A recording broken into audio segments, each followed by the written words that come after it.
Good evening, everyone. Are you drinking wine? If so, you've tuned into the right place. Welcome to the second episode of Wine with Wanda on Instagram Live. I started this crazy experiment about 2 weeks ago, and it went pretty well. So I thought, why not continue it as we're all social distancing and have time at home for these types of activities? So I'm so excited about today's guest. She's someone that I've admired for several years now. She is the consummate wine professional. So today we're going to be chatting with Matta Aliah. You can follow her on Instagram at In The Grape. That's also her website, inthegrape.com. We could spend an hour going through all of May's credentials, but just to give you a little tease of how she's the real deal, she holds a diploma in wine and spirits from the Wine and Spirits Education Trust. She's a certified educator. She teaches at the very prestigious International Wine Center here in New York City. She's also certified by the Society of Wine Educators as a wine educator, and she is an advanced sommelier. Full disclosure, we are both members of La Dame d'Escoffier. I'm a new member. May's been a member for a bit longer, and she also co-chairs the scholarship committee. And La Dames is a group of women and working in wine, food, hospitality, and other beverages and spirits. And our mission is to raise scholarship funds for the next generation of women who want to follow in the footsteps of May and other leaders in the industry. So I see May is there, and I'm going to pull her into the conversation now through the magic of Instagram technology. Let's add May to the call. Give me just a second.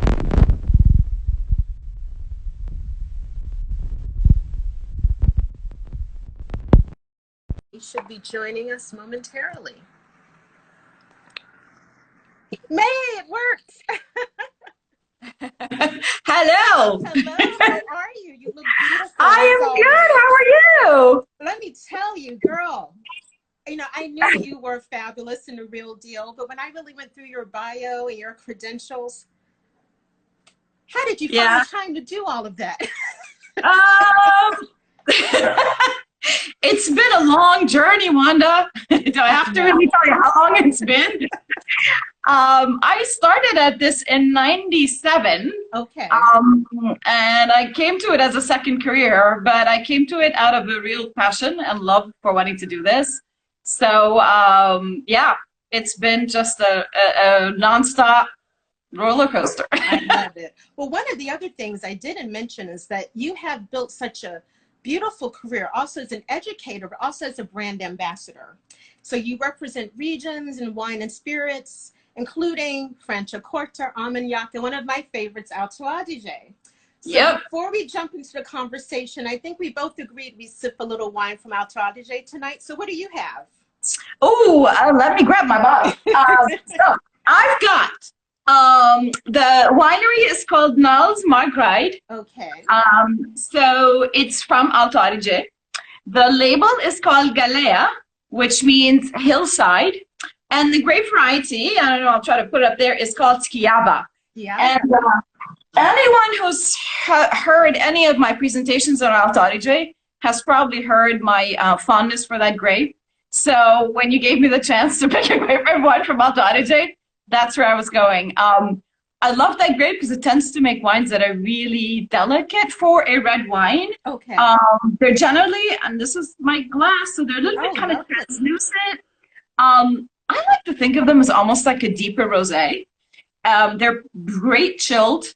They're just fun wines, you know? They're not like wines to cellar. They're not wines to fuss about. They're just wines to drink and enjoy. And I drink wine because I enjoy it. So, I'm not a big hoarder of wines and cellaring wines. I'm just really in it for the love of drinking it. So wines don't last very long in my house. Hey, that's great advice. Great advice. Full disclosure. So I'm going to share with the audience what I'm drinking as well. From Alto Adige, I have Elena Valk, one of my favorite producers. And it's their single vineyard Pinot Grigio 2018, Castel Ringberg. Hope I pronounced that correctly. And I really picked this because, everyone knows Pinot Grigio, but they don't know it. They don't know its full capacity and potential for flavor, complexity, texture, and minerality. And I think Alto Adige is a region where Pinot Grigio really stands out. And Elena Valk just is a pioneer and does such beautiful wine. So let's raise a glass to Alto Adige. Hey, cheers. Cheers. Clink. Fabulous. Yeah.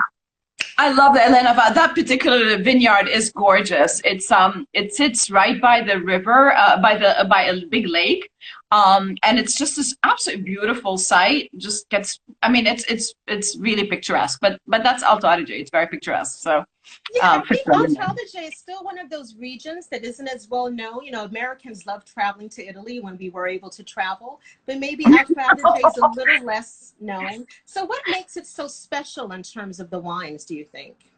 Oof, I mean, it is really such a unique little pocket in Italy in so many ways. Partly it's just the culture. This was a part that was, it's Sud Tirol or South Tirol. Mm-hmm. So it was formerly part of that Austro-Hungarian Empire. They speak, the majority of the people in Alto Adige speak German as a first language. And, you know, about 70 or 80% speak German.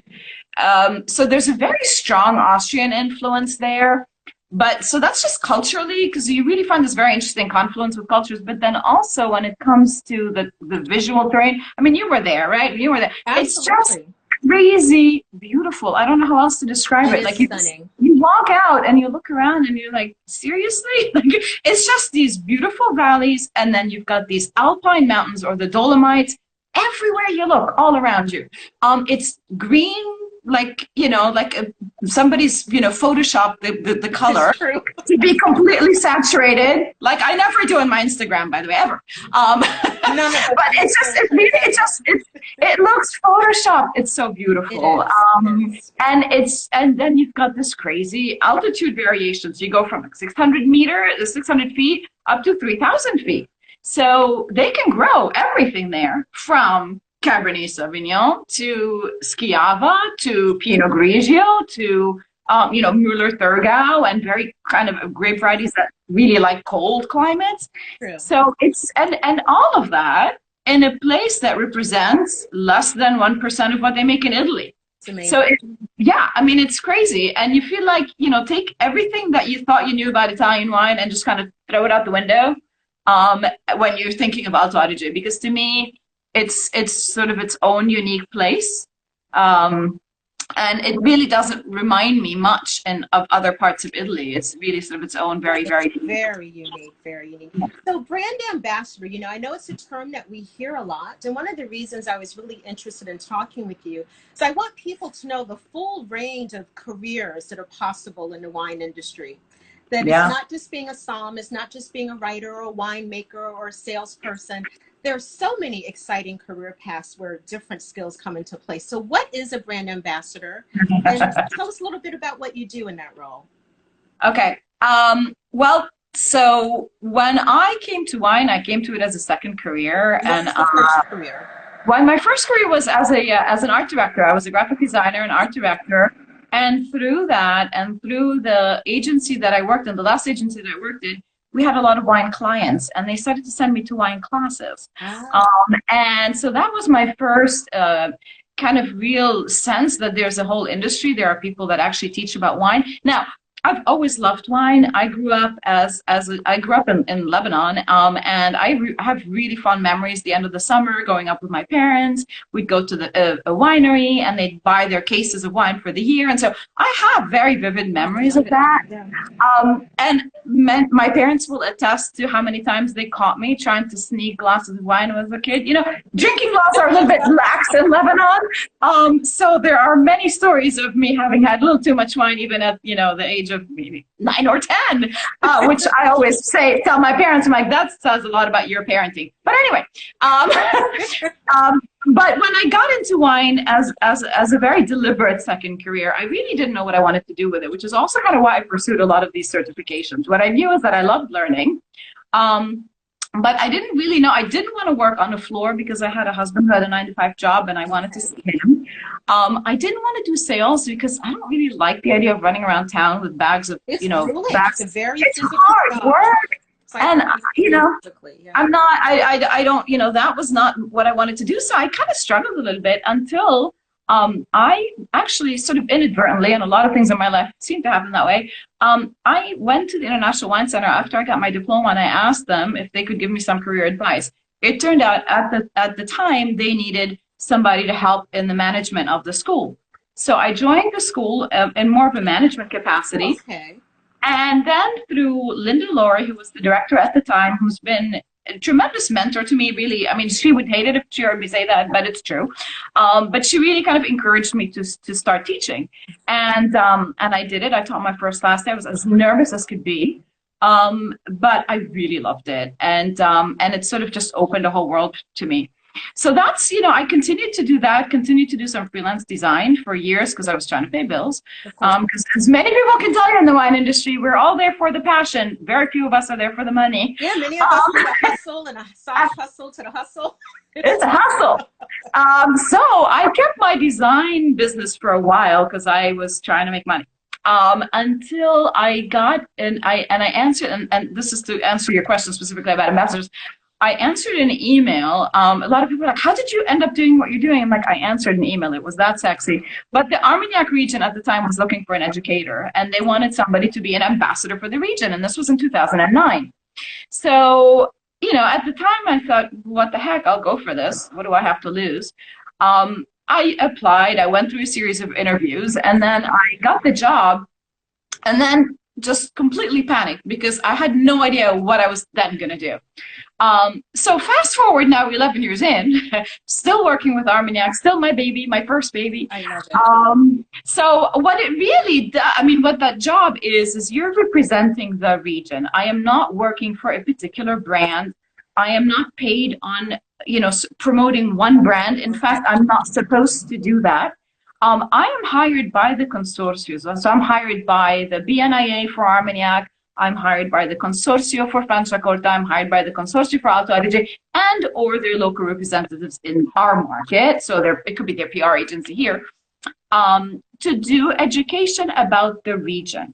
So they're funded differently. Sometimes it's producer funded. Sometimes it's the percentage from the Consortio. It's typically part of the marketing plan of the Consortio. Generally also for regions that realize that the only way to get the word out about them is through education. Okay. And so, you know, I'm not here to sell. And a lot of, you know, when I go to places, I'm really just there to tell you what is unique about this area, what is special, what you should look for, you know. So it's you know, to get the visibility out, but not in a, you know, I'm not sitting there taking orders when I'm done. Sure. That's for somebody else to do.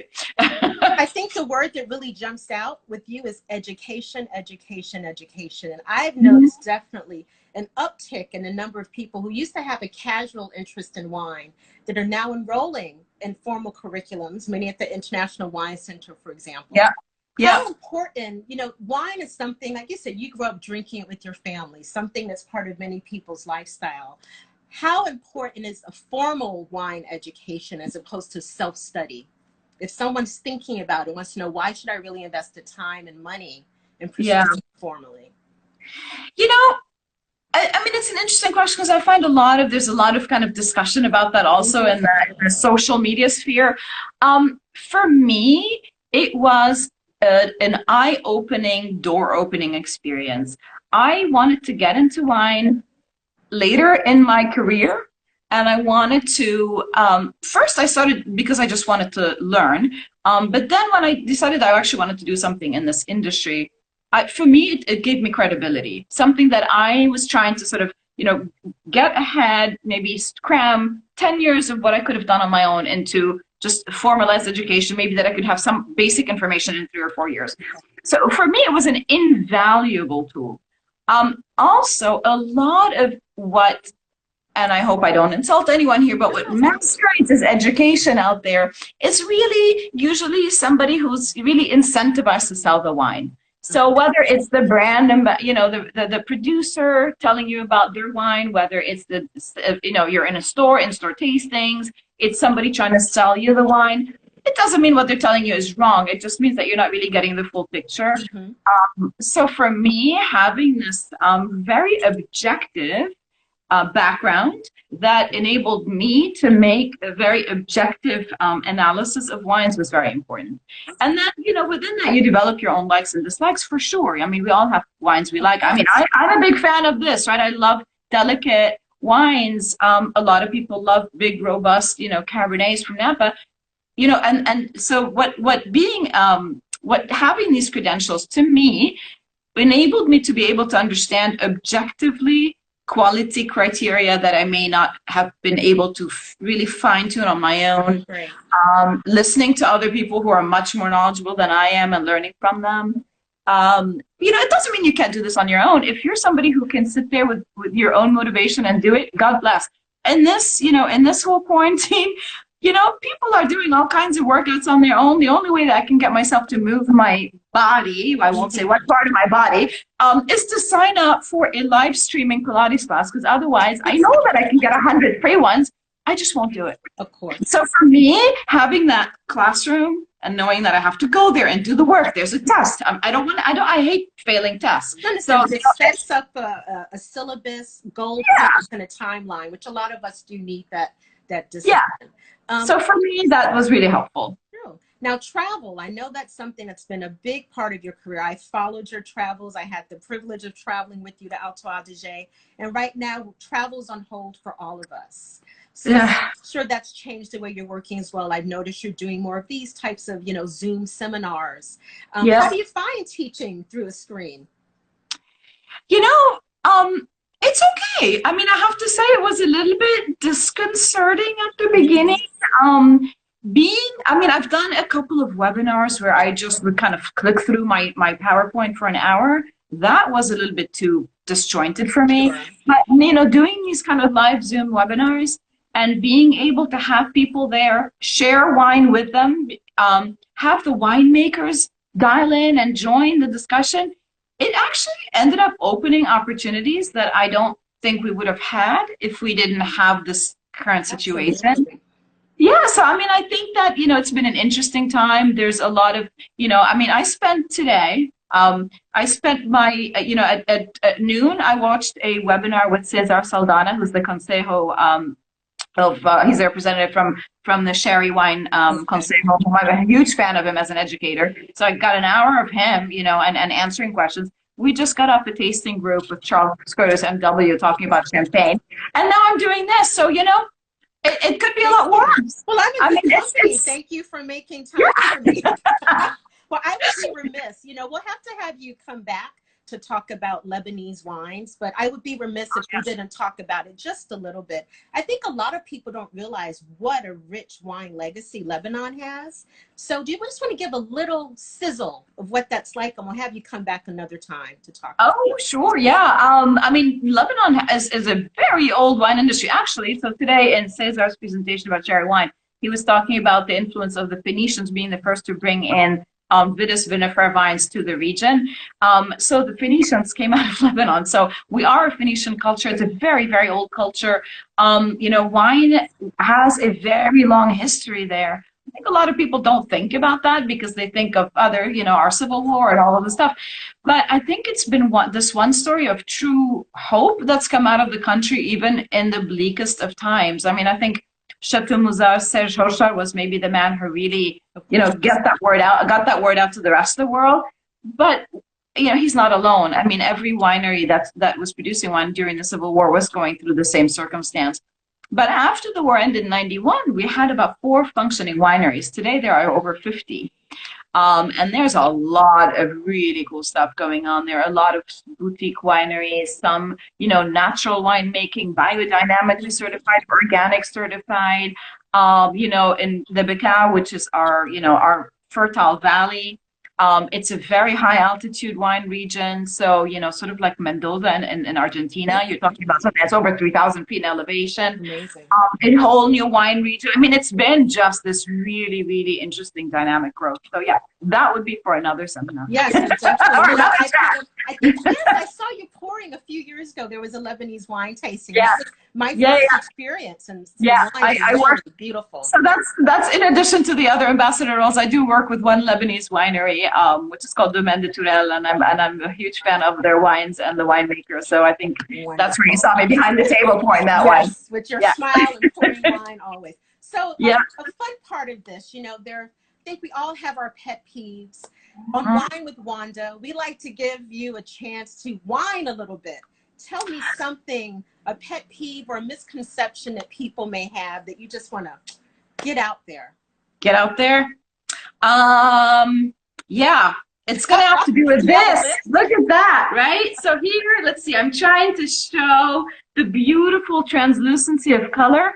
People, color and quality don't go hand in hand. This is a truth. It's true for spirits too. And what that, so many people have become so conditioned to think, oh, if the wine is red and it's really dark, it's good quality. Oh, if my cognac is really dark, it's good quality. Here's why that's a problem. In the perfect world, it just means that your red wine the grape had thicker skins. That's all that means. And in spirits, it just means if that spirit or that cognac or that Armagnac really stayed in that barrel for about 30 years, then it's going to have that true color. But what actually happens is that a lot of wineries add color. So they're adding purple and they're adding red dye and purple dye and all kinds of nonsense to your wine just so it looks darker, because people associate that. And it's the same with spirits, with Armagnac and cognacs. They can add, I mean, they do it a lot less with Armagnac, by the way, a lot more with commercial brands. They will add caramel just to adjust the color, because people look at that dark color and they think, oh my gosh, it must be really old and great. Well, no. I mean, if it's a VS and it's 2 years old and it's a brown color, that's coming from caramel. And if the wine, come back and talk about cognac as well, because many people don't know cognac starts as a wine, right? Yeah, cognac, Armagnac, they all start as grapes. So many things we can talk about. Then we can talk about Franciacorta, because that's sparkling wine. See, that's why my job is so fun. I never get bored. I'm really, it's always clear to me that you're so passionate about what you do and just so busy, but clearly you're doing what you love. And I just wanted viewers to see the type of career that someone could build if they really put their mind to it. And I think you're just so great at networking, so great at making people feel welcome, sharing your expertise in a very down-to-earth way. So I'm so excited I had a chance to chat with you today. Thank you. So everyone thank you for having me. My pleasure. So everyone out there can visit you at www.inthegrape.com or follow you at inthegrape.com, at inthegrape on Instagram. And I think we're done. So let's raise another glass and cheers. Next time. Hope to see you in person soon. Yes, God, I hope so. Cheers. Cheers. To all of you out there, thanks for watching. Even if you're sipping at home alone, you're not alone. You can have wine with Wanda. Take care. Stay safe. Ciao. Bye. Bye.